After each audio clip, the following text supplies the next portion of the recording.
yara o'tkazib yuborilganda yaradan qon ketishi kuzatilishi mumkin. Natijada bu bemorda 3 ta yangi yara aniqlangan. Yara chandiqlamasa u teshilishi mumkin, yaradan qon ketishi mumkin. Bu xavfli asoratlar hisoblanadi, chunki yara teshilsa agar u oshqozondagi ovqat, kislota, oshqozon shirasi qorin bo'shlig'iga tushib, xavfli xirurgik kasallik peritonit keltirib chiqarishi mumkin va bu o'lim bilan yakunlanishi mumkin. Assalomu alaykum hurmatli kuzatuvchilar. YouTube kanalimizda ko'pgina savollar bilan bizga murojaat qilishdi kuzatuvchilar. Shuning uchun bugungi mavzuyimizni oshqozon kasalliklaridan bo'lgan oshqozon yarasiga bag'ishlaymiz. O'ndan oshiq savollar kelgan bizga. Shu savollar asosida bugungi videomizni tayyorlaymiz. Marhamat, Nodirjon, savollarni berishingiz mumkin. Saidaziz aka, mana oshqozon yarasi haqida gaplashamiz dedingiz. Oshqozon yarasi, ya'ni bizni xalqimiz orasida yazva deb tanilganda, yazva o'zi qanday kasallik? Oshqozon yarasi bu oshqozon shilliq qavatida 5 mm dan chuqur bo'lgan defekt paydo bo'lishi. Bu defekt oshqozon shilliq qavati, shilliq osti qavatigacha o'tib boradi. Bu defekt oshqozon agressiv faktorlari va himoya mexanizmlarini muvozanatini buzilishi natijasida kelib chiqadi. Bu nima degani? Bu degani oshqozonda oshqozon shirasi, pepsin, oshqozon kislotasi bor, ya'ni oshqozonni shilliq qavatini yemiruvchi bo'lgan. Undan tashqari himoya qiluvchi faktorlar bor. Shilliq, bikarbonatlar, oshqozon shilliq qavati. Bu faktorlar doim muvozanatda bo'ladi. Ya'ni oshqozon kislotasi oshqozonni o'zini hazm qilib qo'ymaydi. Natijada muvozanat bo'lganda demak, oshqozon to'g'ri ishlaydi. Ma'lum bir faktorlar natijasida, ma'lum bir sabablar natijasida bu muvozanat buziladi. Ya'ni himoya mexanizmlari pasayadi, agressiv faktorlar kuchayib ketishi natijasida demak, oshqozon yallig'lanishi va yara, ya'ni yazva kelib chiqishi mumkin. Mana shu yarani kelib chiqishiga nima sabab bo'lishi mumkin? Ana shu holat kelib chiqishi. Yarani asosiy sababi 60-70% holatlarda bu Helicobacter pylori bakteriyasi hisoblanadi, infeksiya hisoblanadi. Undan tashqari nosteroid yallig'lanishga qarshi dori vositalar, ya'ni og'riq qoldiruvchi, yallig'lanishga qarshi vositalar, isitma tushiruvchi vositalarni uzoq muddat ichish yoki o'zboshimchalik bilan noto'g'ri ichish mana shu yaraga olib kelishi mumkin. Undan tashqari chekish, alkogol surunkali iste'mol qilish, spirtli ichimliklarni va stress. Mana shu faktorlar yuqorida aytgan oshqozon muvozanatini buzadi va yara kelib chiqadi. Asosiy sabablar shu. Insonda yazva borligini qayerdan bilsa bo'ladi? Oshqozon yarasini ma'lum bir shikoyatlari bor. Ya'ni bu shikoyatlar aynan shu yaraga emas, lekin biza yarani gumon qilishimiz mumkin. Masalan, kindikdan yuqorida tush pastida demak og'riq bo'lishi, ko'ngil aynash, qusish, ishtahasizlik va yara o'tkazib yuborilganda, ya'ni surunkali yara bo'lsa, yaradan qon ketishi kuzatilishi mumkin. Bunda qon qusish, axlat bilan qon kelishi va yarani teshilishi natijasida xanjarsimon og'riq bo'ladi. Xuddi xanjar tiqib olgandagi og'riq bo'lishi mumkin. Bu ham o'sha yara borligidan yoki yarani asoratlaridan belgi hisoblanadi. Bu kasallik asosan kimlarda ko'p kuzatiladi? Oshqozon yarasi asosan 30-60 yosh orasida kuzatiladi. Mana shunaqa yosh oralig'ida kuzatiladi. Aytishimiz kerak, oshqozon yarasidan tashqari 12 barmoqli ichak yarasi ham bor. Buni ham sabablari yuqorida aytganimiz. Oshqozon yarasidan ko'ra o'zi 12 barmoqli ichak yarasi ko'proq uchraydi, 3-4 barobar ko'proq uchraydi. Oshqozon yarasi yana o'sha spirtli ichimliklar ko'p ichadigan, chekuvchilarda, surunkali, o'sha yuqorida aytgandek, nosteroid yallig'lanishga qarshi dori vositalarini ichadigan odamlarda, gormonal dori ichuvchi odamlarda, masalan, prednizolon, deksametazon va boshqa gormon dori vositalarini ichuvchilarda va o'sha Helicobacter infeksiyasini yuqtirib olganlarda yara bo'lishi mumkin. Yuqorida aytib o'tdingiz, yazvani belgilari bor ekan, o'sha xanjarsimon og'riqlar. Endi o'sha yazvaga gumon qilindi. Endi uni qanaqa qilib aniqlash mumkin? Yazva bor yoki yo'q? Qarang, yazvada xanjarsimon og'riq bo'lmaydi. O'sha oshqozonda, ya'ni epigastral soha deydi, kindikdan yuqori, to'shdan pastki sohada og'riq bo'lishi. Og'riqni och qoringa bo'lishi, ovqatdan keyin bo'lishi mumkin. U hammada har xil. Ayrim odamlarda hech qanaqa og'riq bo'lmaydi. Bunga misol qilib aytaman, bizaga bitta bemor surunkali jigar kasalligi bilan bizada kuzatuvda turadigan bemor kelgan, rejali ravishda o'sha tibbiy ko'rikdan o'tishga, biza jigarida qattiqlashish sababli jigar tomirlarining kengayishi borligi sababli oshqozonda, qizilo'ngachda venalarning kengayishini aniqlash maqsadida endoskopiya tekshiruv usulini buyurganmiz bu bemorga. Natijada bu bemorda 3 ta yangi yara aniqlangan. Bemorda lekin u yaraga xos bo'lgan hech qanaqa belgilar yo'q. Ya'ni og'riq, och qoringa, ovqatdan keyin hech qanaqa og'riq bo'lmaydi epigastral sohada. Shuning uchun siz aytdingiz yuqorida xanjarsimon og'riq deb aytdingiz. Xanjarsimon og'riq faqat yara teshilganda bo'ladi. Bu yarani asorati. Yazva mana hozir sanab o'tyapsiz belgilarini, har xil turlarini.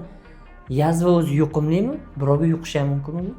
Yazvani o'zi yuqumli emas, lekin yazvani keltirib chiqaradigan eng asosiy sabab bu Helicobacter infeksiyasi yuqumli. Helicobacter infeksiyasi maishiy uy sharoitida, ko'chada, iflos qo'l orqali yuqishi mumkin.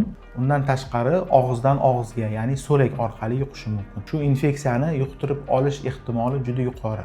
Yer yuzi aholisini 60-70% bu infeksiya bilan bu infeksiyani yuqtirgan o'ziga. Lekin ko'pchilik u bilmaydi bu infeksiya borligini. Shuning uchun yazvani o'zi demak yuqmaydi. Uni sababi, asosiy sababi infeksiya yuqishi mumkin. Aytdingiz, yazvani qanaqa qilib tashxislashimiz mumkin dedingiz.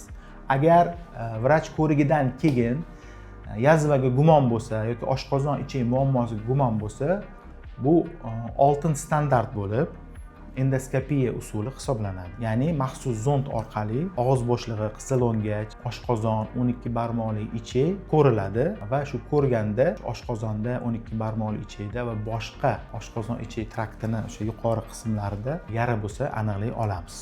Undan tashqari endoskopiya qilgan vaqtda ureaz test bor. Yara atrofidan, yallig'lanish joylaridan biopsiya olinib Helicobacter infeksiyasiga tekshiriladi. Helicobacter infeksiyasini samarali, eng ishonchli tekshirish usullaridan biri hisoblanadi. Yana ishonchli tekshirish usullaridan bu nafas testi. Bunda maxsus ichimlik bo'ladi. Shu ichimlikka ichgandan keyin 20 soatda maxsus trubkaga puflanadi va Helicobacter bo'lsa, bunda aniqlanadi. Va uchinchi ishonchli tekshirish usuli bu axlatda Helicobacter pylori infeksiyasini antigenini aniqlash hisoblanadi. Qonda, boshqacha usullarda Helicobacter aniqlash bu ishonchli emas va davolash amaliyotida uni qo'llab bo'lmaydi.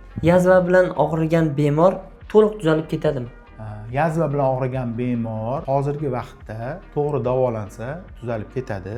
Bunda maxsus davolash protokollari bor. Unda o'sha Helicobacter pyloriga qarshi 2 xil antibiotik yoki 3 xil antibiotik ishlatiladi. Oshqozon shirasini kamaytiruvchi dori vositalari ishlatiladi va oshqozon shilliq qavatini tiklovchi dori vositalari ishlatiladi. Mana hozir davolasa bo'ladi deysiz. Agar mabodo vaqtida davolamasa, beparvo bo'lsa, u holatda qanaqa bo'ladi? Ilgari 80-yilgacha oshqozon yarasi, 12 barmoqli ichak yarasi surunkali kasallik bo'lgan. Bahor, kuz mavsumlarida avj davri hisoblangan. Bunda ko'p shu oshqozon yarasi bor bemorlar shifokorga murojaat qilib davo olishgan. Hozirgi vaqtda oshqozon yarasini davolaydigan yaxshi dori vositalari bor. Vaqtida murojaat qilsa to'liq tuzalib ketadi. Agar to'liq tuzalmasa, u surunkali yaraga o'tadi. Yara chandiqlanishi mumkin. Undan tashqari yara chandiqlamasa, u teshilishi mumkin, yaradan qon ketishi mumkin. Bu xavfli asoratlar hisoblanadi, chunki yara teshilsa agar u oshqozondagi ovqat, kislota, oshqozon shirasi qorin bo'shlig'iga tushib, xavfli xirurgik kasallik peritonit keltirib chiqarishi mumkin va bu o'lim bilan yakunlanishi mumkin. Undan tashqari asoratlaridan yana oshqozonni ingichka ichak o'tish joyida agar yara bo'lsa, mana shu o'tish joyida torayish kuzatilishi mumkin. Buni stenoz deymiz. Bu ham xavfli hisoblanadi. Torayib qolgan joydan o'sha ovqat qiyinlik bilan o'tadi ayrim holatlarda faqat suyuq ovqat iste'mol qilishga to'g'ri kelib qoladi. Shunaqa bemorlarni ko'rganmiz. Bu ham xavfli asoratlardan hisoblanadi. Eng xavfli asorati qolib ketdi, men aytishim kerak. Eng xavfli asorati yarani bu oshqozon rakiga olib kelishi. Bu eng xavfli asorat hisoblanadi. Chunki doimiy yallig'lanish bo'lgan joyda, yara bo'lgan joyda vaqt o'tib rak kasalligi kelib chiqishi mumkin. U tuzalmasa. Yazva bilan og'rigan bemorlar qanday ovqatlarni iste'mol qilsa bo'ladi va yana qanday ovqatlarni iste'mol qilish kerak emas? Oshqozon yarasini davolash davrida qanaqa ovqatlar mumkin? Asosan oshqozon shirasini ishlab chiqarishini provokatsiya qilmaydigan ovqatlar, neytral ovqatlar iste'mol qilish kerak. Misol uchun suyuq, yog'siz, keyin bo'tqasimon ko'rinishda bo'lgan ovqatlarni iste'mol qilish kerak. Suv, gazsiz suv, achchiq damlanmagan choy, kompotlar, keyin oldin bog'chalarda ko'p berardi, kisel deydi. Shunaqa kisellar ham oshqozon shilliq qavatini tiklanishga yordam beradi. Shilliq ichimliklar, har xil mevali ta'mga ega bo'lgan shilliqsimon ichimliklar.